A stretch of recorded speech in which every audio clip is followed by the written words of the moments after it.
Friends, union public service commission UPSC में vacancy निकली है। यह वैकेंसी असिस्टेंट पब्लिक प्रोसिक्यूटर के पद के लिए निकली है और ये है पद है आपको सीबीआई के अंतर्गत है।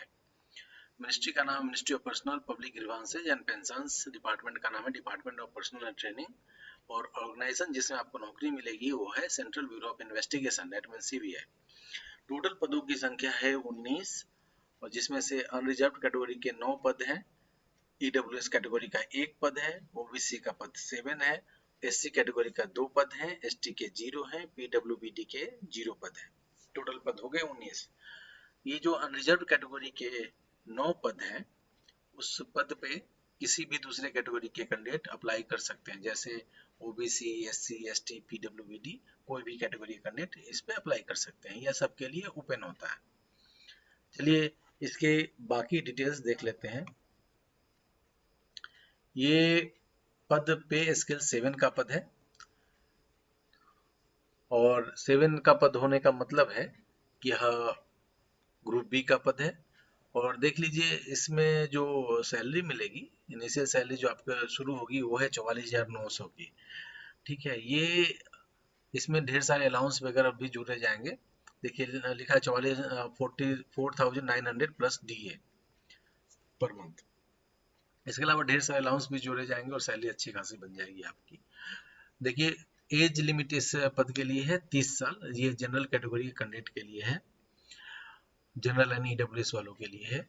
और जो दूसरे कैटेगरी के कैंडिडेट हैं उनको as per government norms reservation दिया जाएगा। जैसे एससी एसटी कैंडिडेट के लिए 5 साल का एज रिलैक्सेशन होता है, तो उनके लिए मैक्सिमम एज हो जाएगा 35 ईयर्स। ओबीसी वालों के लिए मैक्सिमम एज हो जाएगा 3 ईयर्स का एज रिलैक्सेशन जोड़ दें 30 में तो हो जाएगा 33 ईयर्स।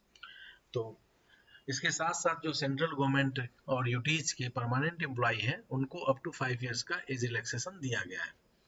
इसके लिए जो डिग्री मांगी गई है वो उसके बारे में लिखा गया है, degree in law of a recognized university. यही क्वालिफिकेशन मांगा गया एसेंशियल। और ड्यूटीज क्या होंगी, देखिए इसमें लिखा हुआ है assistant public prosecutor will perform all such duties which are allotted by deputy legal adviser senior public prosecutor in consultation with head of branch.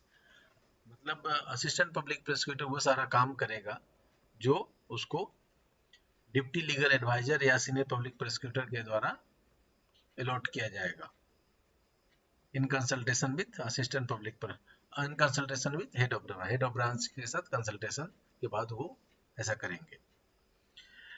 Probation 2 साल का रहेगा, उसके बाद आप परमानेंट एम्प्लॉय हो जाएंगे और आपका हेड क्वार्टर रहेगा CBI headquarters at New Delhi. However candidates are लेवल to serve anywhere in India. आपको नौकरी करने इंडिया में कहीं भेजा जा सकता है। देखिए मैंने पहले ही कहा था ये ग्रुप बी का पद है। देखिए यहाँ लिखा हुआ है general central services group B gazetted non ministerial, this post is permanent. यह परमानेंट नेचर का पद है। इस पद के लिए अगर आप अप्लाई करना चाहते हैं तो जल्दी अप्लाई करें, बहुत ही अच्छी नौकरी निकली है और पदों की संख्या भी अच्छी खासी है। और देखिए इसके लिए मतलब कुछ ऐसी एलिजिबिलिटी भी बहुत ज़्यादा नहीं मांगी गई है। ठीक है, तो अगर आप अप्लाई करना चाहते हैं तो आपको यूनियन पब्लिक सर्विस कमीशन के वेबसाइट में जाना है। देखिए वेबसाइट का नाम है, आप यूआरएल लिख सकते हैं, मतलब वेबसाइट की लिंक ये है upsconline.gov.in।